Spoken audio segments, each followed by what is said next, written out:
நான் டாக்டர் தீபா லாலன். இன்னைக்கு நம்ம என்ன டாபிக் பத்தி டிஸ்கஸ் பண்ண போறோம் அப்படின்னா, நிறைய நம்ம சின்ன பிள்ளைங்களா இப்ப நாங்கெல்லாம் சின்ன பிள்ளைங்களா இருக்கும்போது எங்க பாட்டியெல்லாம் சொல்லுவாங்க, எதிர் வீடு பக்கத்து வீட்டுக்கெல்லாம் போயிட்டு சாப்பிடக்கூடாது, தண்ணி வாங்கி குடிக்க கூடாது, தெரியாதவங்க ஏதாவது கொடுத்தா வாங்கி சாப்பிடக்கூடாது. இது நம்ம கூட இப்ப சொல்லுவோம், தெரியாதவங்களும் சாக்லேட் எல்லாம் கொடுத்தா வாங்கி சாப்பிடக்கூடாது அப்படின்னு கொஞ்சம் நம்ம நவீனமா சொல்றோம். ஆனா பொதுவா தெரியாதவங்க யாராவது கொடுத்தா வாங்கி சாப்பிடக்கூடாது அப்படின்றது இப்பத்தியும் சொல்லக்கூடிய ஒரு கருத்தா தான் இருக்கு. இது எதுக்கு சொல்றாங்க? அதுக்கும் மேல ஒரு சிலர் என்ன சொல்றாங்க, தெரியாதவங்க வீட்டுல போய் தண்ணி கூட வாங்கி குடிக்காதீங்க, நீங்க தண்ணி வாங்கி குடிச்சீங்க அப்படின்னா கூட அவங்களோட கெட்டது நம்மளுக்கு வந்துரும் அப்படின்னு சொல்றாங்களேங்க. இது உண்மைதானா? இந்த மாதிரி சாக்லேட் வாங்கி சாப்பிடக்கூடாதுன்னு சொல்றாங்க, ஏன்னா நாட்டுல நிறைய குற்றங்கள் இருக்கு, அதனால ஏதோ நம்மளுக்கு மயக்கம் வந்து கொடுத்துருவான்.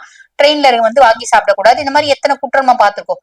பொம்பளை பிள்ளைங்களுக்கு கொடுத்துட்டு பொம்பளை பிள்ளைங்க கழுத்துல இருந்து செயின் எடுத்துட்டு போயிட்டது, பொம்பளை பிள்ளைங்களை கடத்திட்டு போனது, இப்படி நிறைய விஷயங்கள் சொல்லதா சொல்றாங்க. அதையும் மீறி நம்ம தெரியாத வீட்டுல போய் தண்ணி கூட வாங்கி குடிக்காதீங்க, தண்ணி வாங்கி குடிச்சா கூட அவங்களோட கெட்டது நம்மளுக்கு வந்துரும் அப்படின்னு சொல்றாங்களேங்க. இது உண்மைதானா அப்படின்னா அதை பத்தின ஒரு பதிவு தாங்க இது. பொதுவா தெரியாதவங்க கிட்ட தண்ணி வாங்கி குடிக்கூடாது அப்படின்றது ஒரு வழக்கமாவே நம் முன்னோர்கள் சொன்னாங்க. நாங்கெல்லாம் சின்ன பிள்ளைல இருக்கும்போது எங்க பாட்டி எல்லாம் சொல்லியிருக்காங்க, எது வீட்டு பக்கத்து வீட்டுல போய் தண்ணி எல்லாம் வாங்கி குடிக்க கூடாது கண்ணு, அவங்களோட கெட்டது நம்மளுக்கு வந்துடும், இதே வார்த்தை சொல்லுவாங்க. இது எதனால சொன்னாங்க அப்படின்னா, இப்ப சமீபமா அதை பத்தின நிறைய ஆராய்ச்சிகள் நடந்துட்டு தாங்க இருக்கு. நம்ம எல்லாருக்கும் தெரியும் H2O, இது பாத்தீங்கன்னா மாலிகுலர் ஃபார்முலா ஆஃப் வாட்டர், தண்ணியினோட ஒரு மாலிகுலர் ஃபார்முலா. என்ன சொல்றாங்க அப்படின்னா, ஒருத்தவங்க ஒரு கையில தண்ணி வச்சுட்டு ரொம்ப சந்தோஷமான ஒரு மனநிலையில இருக்காங்க அப்படின்னா அந்த மாலிகுல்ஸ்ல ஆசிட்ஸ் அப்படியே இருக்கா. ஆனா தண்ணி வச்சுட்டு ரொம்ப கஷ்டத்துல அவங்க தண்ணி வச்சுட்டு இப்படி உட்கார்ந்துட்டு இருக்காங்க, அவங்க மனசு ரொம்ப கஷ்டமா இருக்கு, அவங்க ஏதோ பெரிய குழப்பத்துல இருக்காங்க, பெரிய மன சஞ்சலத்துல இருக்காங்க, டென்ஷன்ல இருக்காங்க, இல்ல எதிர்க்க வந்திருக்கவங்கள சுத்தமா பிடிக்கல, ஏதோ ஒரு அவங்க மைண்ட் ஸ்டேபிளா இல்ல, மைண்ட் அமைதியா இல்ல, மைண்ட் காமா இல்ல, மைண்ட் சந்தோஷமா இல்ல, இப்படி பல வார்த்தைகள் போட்டுக்கலாம். அப்ப எனக்கு மனசு சந்தோஷம், குதூகலம், நிம்மதி எதுவுமே இல்லை, எனக்கு என் பிரச்சனை, உன்னை பத்தி எனக்கு பெரிய பிரச்சனை இல்லை, அப்ப நான் தண்ணி வச்சுட்டு இருக்கேன் அப்படின் போது என்ன சொல்றாங்க அப்படின்னா, அந்த மாலிகுல்ஸ் பாத்தீங்கன்னா டிஸ்ட்ராக்ட் ஆயிருக்கு. அந்த மாலிகுல்ஸ் எல்லாம் பாத்தீங்கன்னா ஒண்ணு பாத்தீங்கன்னா பிறண்டு மாற்றங்களை ஏற்படுத்தி கொடுக்குது, டிஸ்ட்ராக்ட் ஆயிருக்கு அப்படின்னு சொல்றாங்க. இதை பத்தின நிறைய ரிசர்ச்சஸ் கோயிங் ஆன் தான். முழுசும் இது 100% கன்ஃபார்ம் அப்படின்றதுக்குல, பட் இருந்தாலும் அதனோட பாதிப்பு அதுல இருக்கு அப்படின்றத தெளிவா சொல்றேன். புரியுதுங்களா? எந்த அளவுக்கு பாதிப்பு தெரியாது. அப்ப பாதிப்பு இருக்கு அப்படின் போது நம்ம பெரியவங்க சொன்னாங்க பாத்தீங்களா, தெரியாத வீட்டுல போய் தண்ணி வாங்கி குடிக்க கூடாது, குடிச்சா அவங்க கஷ்டம் நம்மளுக்கு வந்துரும், ஏதோ ஒரு விதத்துல ஒரு இம்பாக்ட் அப்படின்றது வரும். முழுசும் அவங்களோட கஷ்டம் நம்மளுக்கு வந்துருமா? தெரியாது, ஏதோ ஒரு விதத்துல ஒரு இம்பாக்ட் வருது. எப்படி இம்பாக்ட் இருக்கு? இப்ப நான் ஒருத்தவங்க வீட்டுக்கு இப்ப நான் வெளியே போறேன், நடுவுல பாத்தீங்கன்னா ஒரு இடத்துல நிக்கிறேன், எனக்கு தண்ணி தாக எடுத்துச்சு, நான் ஒரு கடையில போய் பாட்டில் வாங்கி குடிச்சுக்கலாம். அடுத்து அது கேட்கிறேன், அது நீங்க கேட்பீங்க, ஒரு கடையில காசு கொடுத்து நம்ம போய் பாட்டில் வாங்கி தண்ணி குடிச்சுக்கலாம்.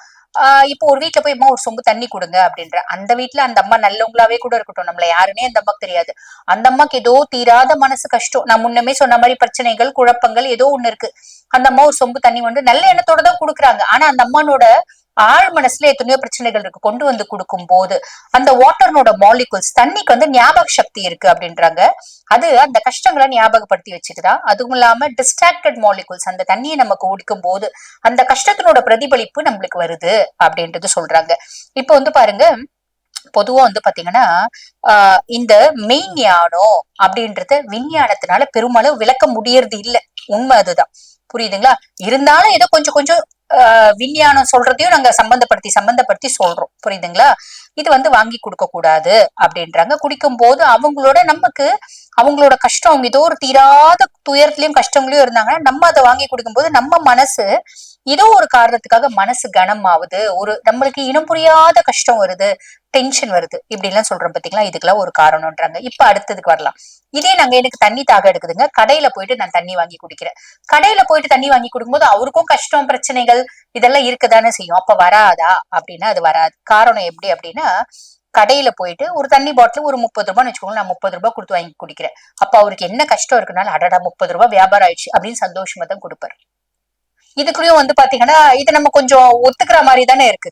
இத 100% ஒத்துக்கல, 100% பாத்தீங்கன்னா விஞ்ஞானம் இது உண்மைதான் கண்டுபிடிக்கல அப்படின்னாலும் இந்த சில பல விஷயங்கள் நம்மளுக்கு ஒத்துக்கிற மாதிரி தானே இருக்கு, அப்போ ஒத்துக்கலாமே, வேண்டாம் அப்படின்னா விட்டுடலாமே. ஏன் அதை பத்தி பெருசா நம்ம வாங்கி குடிச்சுதான் ஆவேன், நான் செஞ்சுதான் ஆவேன் அப்படின்னு நம்ம ஏன் அடம் பிடிக்கணும் இல்லைங்களா? சோ இப்படி ஒரு விஷயமும் சொல்றாங்க. அதனால நம்ம அதை ஏத்துக்கலாம், தெரியாதவங்க கிட்ட வாங்கி கொடுக்காதீங்க, ஏன்னா தண்ணீருக்கு நினைவாற்றல் அப்படின்றது இருக்கு அப்படின்றாங்க.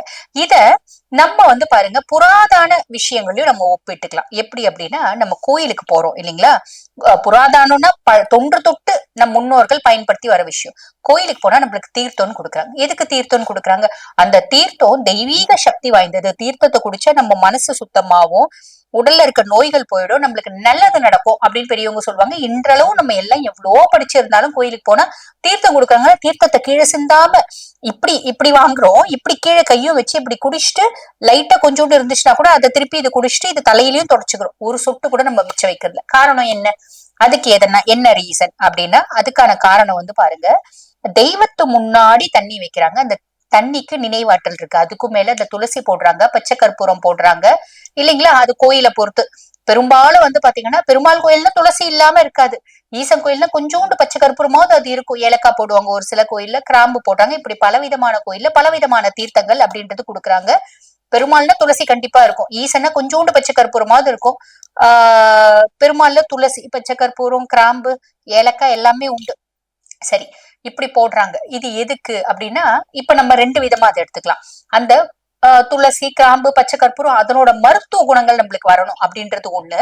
இன்னொன்னு அந்த தண்ணி, அந்த தீர்த்தம் கோயிலினோட கர்ப்பகிரகத்துல வைக்கிறாங்க. இறைவனுக்கு அர்ச்சனை பண்ணிட்டே இருக்காங்க. யாரோ ஒரு பக்தர்கள் வராங்க, அர்ச்சனை பண்றாங்க. அர்ச்சனையே பண்ணல அப்படின்னாலும் கர்ப்பகிரகத்துல இருக்கக்கூடிய அந்த சிலைக்கு, அந்த எம்பெருமானோட உருவத்துக்கு அப்படின்றது ஒரு பயங்கரமான ஒரு அதிர்வலைகள், நல்ல அதிர்வலைகள் இருந்துட்டே இருக்கும். அது அந்த தண்ணியிலையும் பிரதிபலிக்கும். அதனால நம்ம தண்ணி குடிக்கிறது. அதுக்கும் மேல மந்திர உபசரணைகள் அங்க நடக்குது. அதனால அந்த மந்திரங்கள் தண்ணீர்ல பிரதிபலிக்குது. அதனால நம்ம குடிக்கிறதுனால நிறைய ஆரோக்கிய விஷயங்கள் அப்படின்றது நடக்குது. அப்ப இது வந்து தண்ணீர் நல்லது, நல்ல இடத்துல இருந்து குடிக்கும் போது நம்மளுக்கு நிறைய நல்லது செய்யறது அப்படின்றது ஒத்துட்டு தானே ஆகணும். ஒண்ணு அதுல போடக்கூடிய மூலிகைகள், அதுக்கும் மேல அதுல சேர்க்கக்கூடிய அதிர்வலைகள், நல்ல மந்திர அதிர்வலைகள், இறைவனோட ஆற்றல், அதனால நல்லது நம்மளுக்கு வருது அப்படின்றது சொல்றாங்க இல்லைங்களா? இதுவும் வச்சுக்கலாம். அதுக்கடுத்து நம்ம வெளியே இருந்து போறோம் அப்படின்னா நிறைய கோயில்ல வந்து பாருங்க, கோயிலுக்கு போகும் போதே கால் வந்து நம்ம அலம்பிட்டு போற மாதிரி தண்ணி ஓடும். இப்ப காஞ்சிபுரம் காமாட்சியம்மன் கோயில்ல போனா அந்த தண்ணியில இது பண்ணிட்டு தான் காலில் போகணும். நிறைய கோயில்ல வந்து பாருங்க குளம் இருக்கு. அந்த குளத்துல இருந்து தண்ணி எடுத்து தெளிச்சுட்டு போவாங்க. ஏன் அப்படின்னா நம்ம வெளியே இருந்து வரும், நம்மளுக்கு எத்தனையோ வந்து பாத்தீங்கன்னா எதிர்மறையான ஆற்றல்கள் இருக்கும். அந்த தண்ணியை தெளிக்கும் போது அந்த எதிர்மறை ஆற்றல்கள் காணாம போயிடும் அப்படின்ற ஒரு காரணம். அதுக்கும் மேல கோயில்ல வந்து குளங்கள் வெட்டி வச்சிருக்கிறது அப்படின்றது அந்த காலத்துல நிறைய பேர் தீர்த்த யாத்திரை போவாங்க. இப்ப மாதிரி நிறைய வசதிகள், வாகன வசதிகள்லாம் இல்ல. அப்ப ஒவ்வொருத்தரும் கோயில் ஸ்தலங்கள்ல போயிட்டு தங்கி அங்க இருக்க குளங்கள்ல குளிச்சுட்டு நீராடிட்டு அங்க தண்ணி குடிச்சு இதுக்காகவும் அந்த கோயில் குளங்க அப்படின்றது வச்சுதான் இருக்காங்க. புரியுதுங்க? இப்படி இந்த நீரை பத்தி சொல்லணும் அப்படின்னா இன்னும் நிறைய விஷயங்கள் சொல்லலாம். இனிவரும் பதிவுகள்ல நம்ம வந்து பாருங்க இன்னும் விரிவாவே இதை பத்தி பேசலாம். ஆக இந்த பதிவு உங்களுக்கு பயனுள்ளதா இருக்கும்னு நினைக்கிறேன். இதே மாதிரி இன்னொரு பதிவுல உங்களை சந்திக்கிறேன். நன்றி.